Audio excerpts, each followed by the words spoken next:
స్వాగతం అండి. మనతో అగాపే ఫుల్ గాస్పల్ చర్చ్ నుండి సువార్త రాజు పాస్టర్ గారు మనతో ఉన్నారు. ప్రభు యొక్క సువార్తని అతని మాటల్లో విన్నాం. నమస్కారం పాస్టర్ గారు. ప్రైజ్ లార్డ్ అమ్మా, నమస్కారం, వందనాలు. మరి ప్రత్యేకంగా అన్వేషి టీవీ యాజమాన్యానికి మీకు ప్రభు పేరిట వందనాలు, దేవుని స్తోత్రము. మరి నా రక్షణ సాక్ష్యము మరి మీతో పంచుకుంటాను. మరి మొదటగా నా పేరు శ్రీనివాస్. నేను ఇంటి బ్యాంక్ నుంచి రక్షణ పొందాం. 2008లో నేను ప్రభువుని తెలుసుకొని రక్షణ పొందడం జరిగింది. మేము హిందీ బ్యాక్గ్రౌండ్లోంచి వచ్చి రక్షణ పొందాం. అంతకుముందు నేను బాగా భక్తి చేసేవాడిని. మరి ఎప్పుడైతే యేసు ప్రభు దేవుడని మరి గుర్తెరిగామో అప్పటి నుంచి నేను ప్రభు దర్శనం చూసి ప్రభువుని అనేక లేఖనాధారాల ద్వారా మరి అదేవిధంగా మరి ప్రభువుని తెలుసుకోవడం జరిగింది. మరి 2008లో మరి నేను ప్రభువుని తెలుసుకున్నాను. 2013లో నేను ప్రభు సేవలోకి రావడం జరిగింది. 2013 నుంచి నేను ఫుల్ టైము సేవకుడిగా పనిచేస్తున్నాను.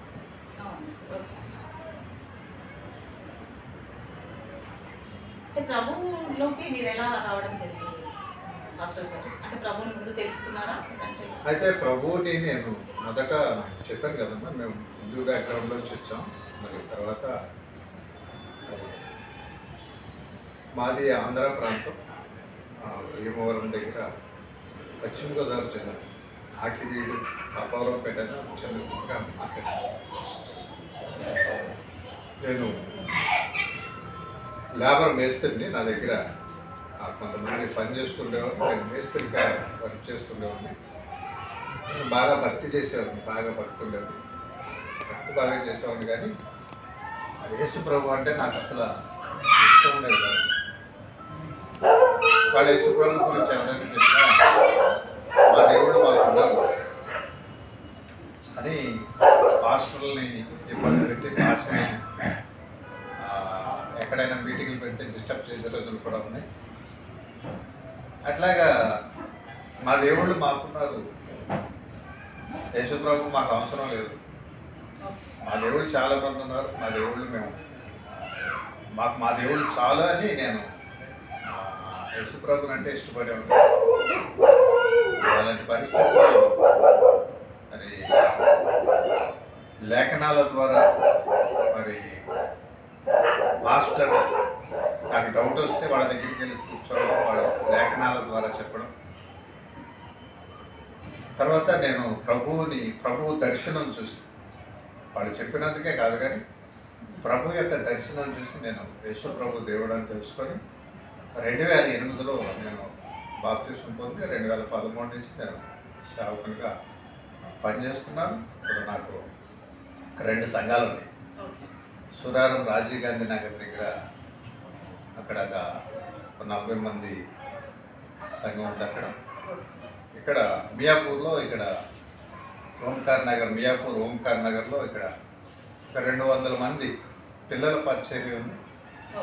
ఇది తక్కువ మంది, ఇక్కడ తక్కువ సభ్యులు, ఒక 15-20 మంది సభ్యులు ఇక్కడికి వస్తారు. ఇక్కడ నూతనంగా 2వ బ్రాంచ్ ఇక్కడ ఓపెన్ చేయడం జరిగింది, ఓంకార్ నగర్ మియాపూర్. పాస్టర్ గారు, మరి ఇప్పుడు మీ చర్చిలో విశ్వాసులు ఎంతమంది ఉన్నారు? అదేనమ్మా చెప్పాను కదా, ఇప్పుడు రాజీవ్ గాంధీ నగర్ సూరారన్న ఒక సంఘం ఉన్నప్పుడు ఆ సంఘంలో ఒక 40 మంది ఉంటారు. 40 మంది రక్షణ పొందారు. 40 మంది రక్షణ పొందారు. ప్రభు పరిచర్యలో అక్కడ నడుస్తుంది. మళ్ళీ ఇక్కడ కూడా నూతనంగా పరిచర్య స్టార్ట్ చేసాం. ఇక్కడ ఓంకార్ నగర్, మియాపూర్ ఓంకార్ నగర్ స్లమ్, మీరు చూసారు కదా ఈ స్లమ్ అంతా, ఈ స్లమ్లో పరిచర్య స్టార్ట్ చేశాం. ఇక్కడ పిల్లల పరిచర్య ఒక 200 మెంబర్స్ మీద పరిచర్య ఉంది. పెద్దలు కూడా కొంతమంది 15 మంది 20 మంది అట్లా వస్తారు. వాళ్ళంతా పరిచర్య చేస్తారు. వాళ్ళందరూ ఇంకా రక్షణ పొందినోడు కొంతమంది ఉన్నారు, ఇంకా కొంతమంది రక్షణ పొందలేదు. ఓకే. అయితే మాస్టర్ గారు, ఇప్పుడు ప్రభువుని నమ్ముకున్న విశ్వాసులు ఉంటారు కదా, వాళ్ళ ఆత్మలు మరణాంతరం ప్రభు దివ్య సన్నిధికి చేరగలవంటారా? తప్పనిసరిగా ఇప్పుడు యేసుప్రభు నమ్ముకునేది ఎందుకు? యేసుప్రభు నమ్ముకునేది పరలోక రాజ్యానికి వెళ్ళడానికనే కదా. ఎందుకంటే మనిషి జన్మతః పాపి. మనిషి రక్తంలో రక్త నియమంలో పాపం ఉండదు. అందుకే ఈ పాపంతో మరి మనిషి మరణిస్తే మరి ఆత్మ నరకానికి వెళ్తుంది. అందుకే బ్రతికుండగానే సృష్టికర్త అయిన దేవుడిని తెలుసుకోవాలి. బైబిల్ గ్రంథంలో చెప్పే మొదటి మాట ఏంటంటే, నేలమట్టితో నరుని నిర్మించి దేవుడు నేలమట్టితో నరుని నిర్మించి నాసికారంధ్రాల్లో జీవవాయువు వదగా నరుడు జీవాత్మ అయిన ఆ జీవాత్మ అయిన ఆ వ్యక్తి మొదటి వ్యక్తి ఎవరంటే మరి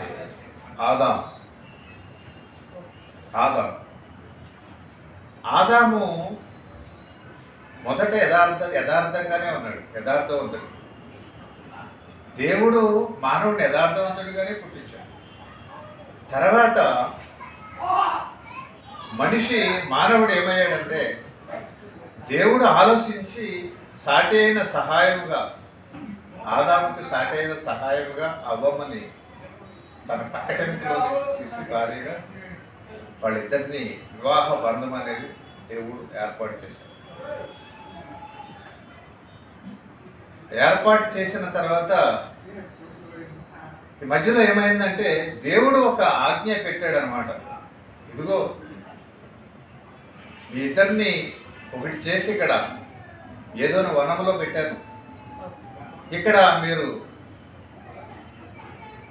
నేను ఏదైతే చెప్పానో అదే చేయండి.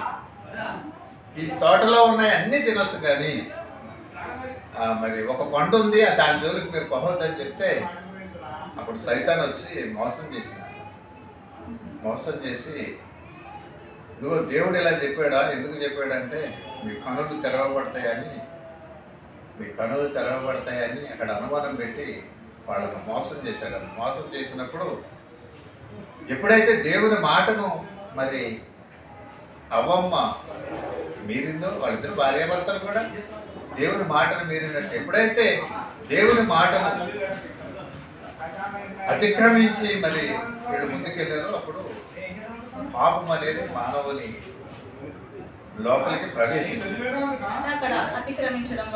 దేవుని మాట ఎప్పుడైతే అతిక్రమించారో ఆ అతిక్రమించిన కారణాన్ని బట్టి మరి మానవుడు పాపం అనేది ఆ జీన్స్లోకి వెళ్ళింది అనమాట, రక్తంలోకి. ఎప్పుడైతే ఆ రక్తంలోకి వెళ్ళిందో ఆ రక్తంలో పాపం ఉంది. ఇప్పుడు ఆదాము కాడి నుంచి మొత్తం అంతా మనం అందరం కూడా ఆదాము పిల్లలని. అందుకని ఆదాము పిల్లలం కనుక మరి అలాగే ఆ పాపంతో మరి చనిపోతే నరకానికి వెళ్తారు. అందుకనే యేసు ప్రభు దేవుడని మన పాపముల కోసం కలువరి సిలువలో రక్తం కార్చాడని విశ్వసించి కలువరి సిలువలో నా కోసం నా పాపముల నిమిత్తము యేసుక్రీస్తు ప్రభు వారు రక్తం సిద్ధించారని ఎప్పుడైతే విశ్వసించి మన పాపాలు ఒప్పుకొని రక్షణ పొందామో ఆటోమేటిక్గా పరలోకానికి వెళ్తాం. తప్పనిసరిగా పరలోకానికి వెళ్తాం. తప్పనిసరిగా నమ్మి బాప్తీసం పొందితే పరలోకానికి వెళ్తాం.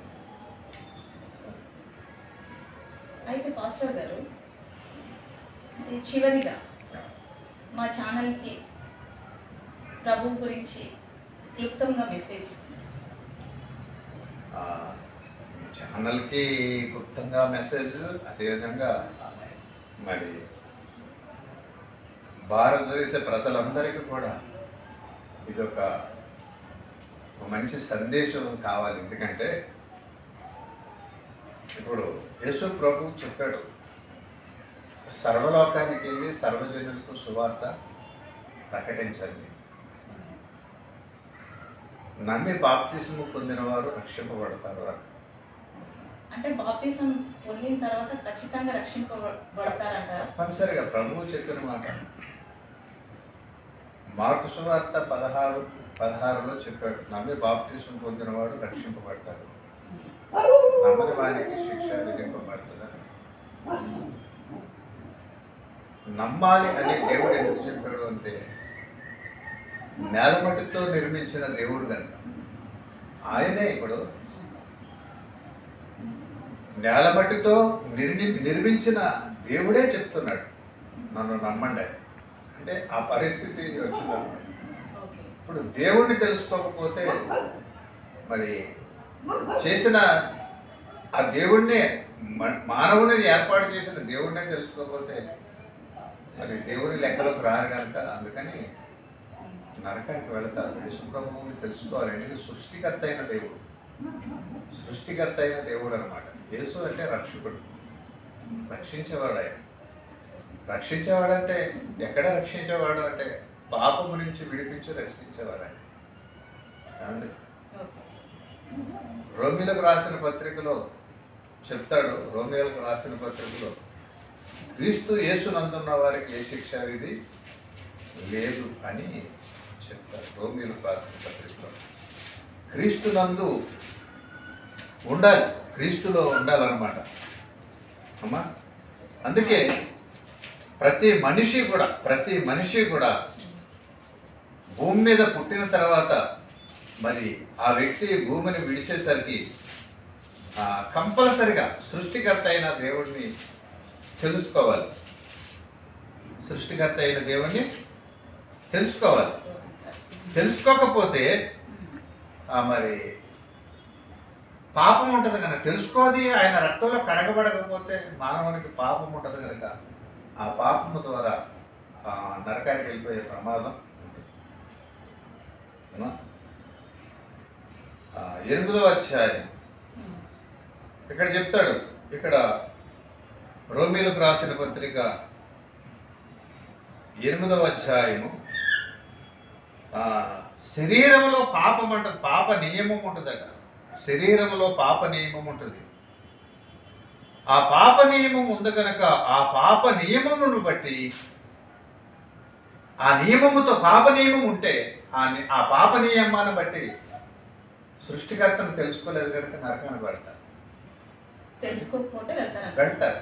అందుకని సమయం ఇచ్చాడు అనమాట. సమయం ఇచ్చాడు, నువ్వు మరణించే లోపల సృష్టికర్త అయిన దేవుని తెలుసుకోవాలి, నాలో పాపం ఉన్నదని గుర్తెరగాలి.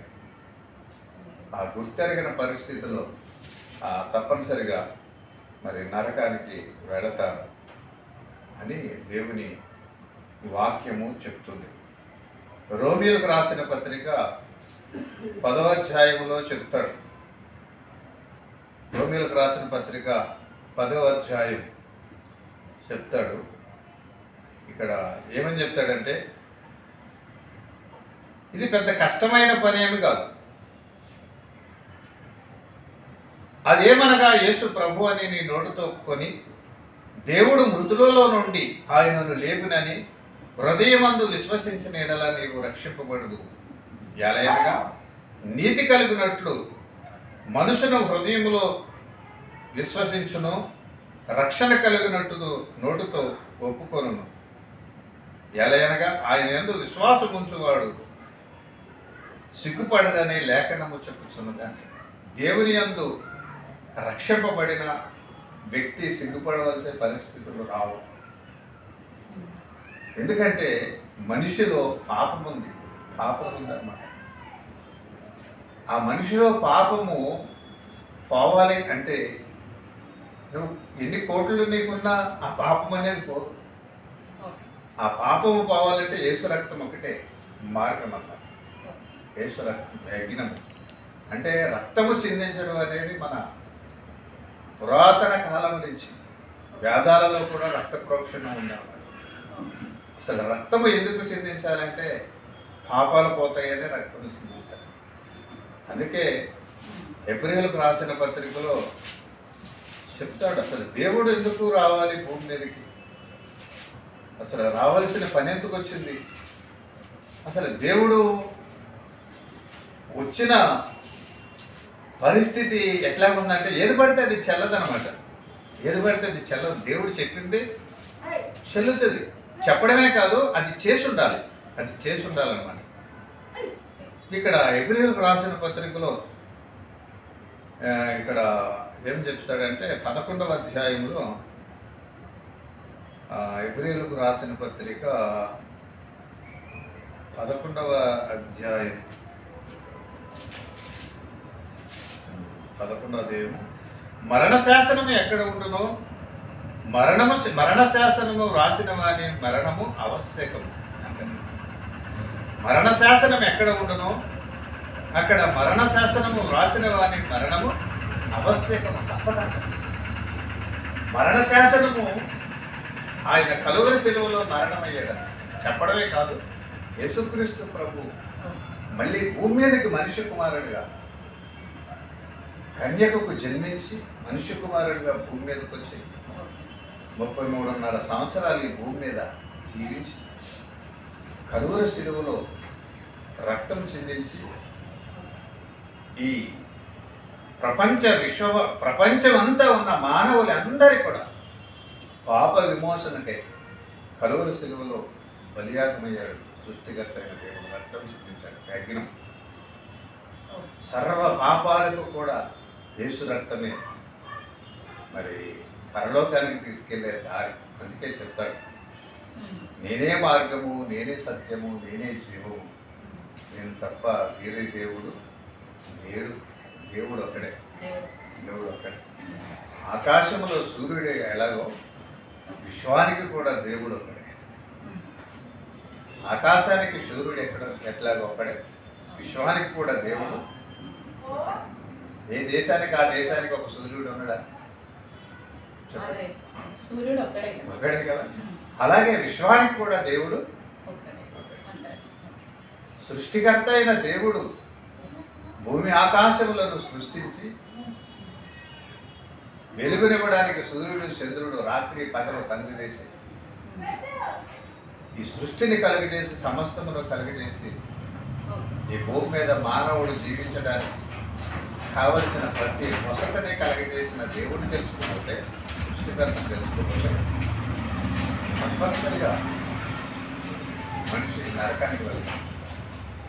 నమ్మి బాప్తిసం పొందమని అందుకే చెప్పాడు.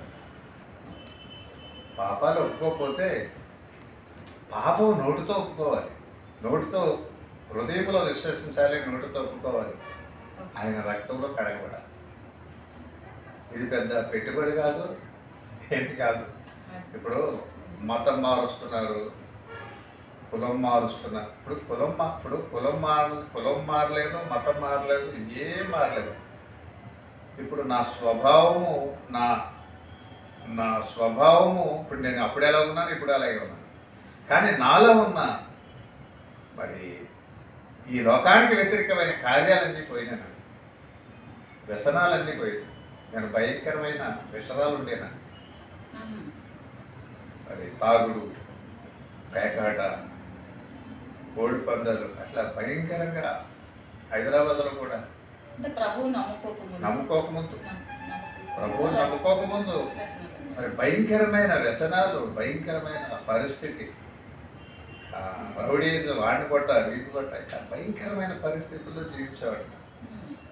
మరి ఎప్పుడైతే ప్రభువుని తెలుసుకున్నానో అప్పుడు ఇక అన్నీ ఆ ప్రభు దర్శనం చూశాను, రక్షణ పొందాను, మొత్తం కంప్లీట్ ప్రభువే నా నుంచి దూరం చేసేసాడు.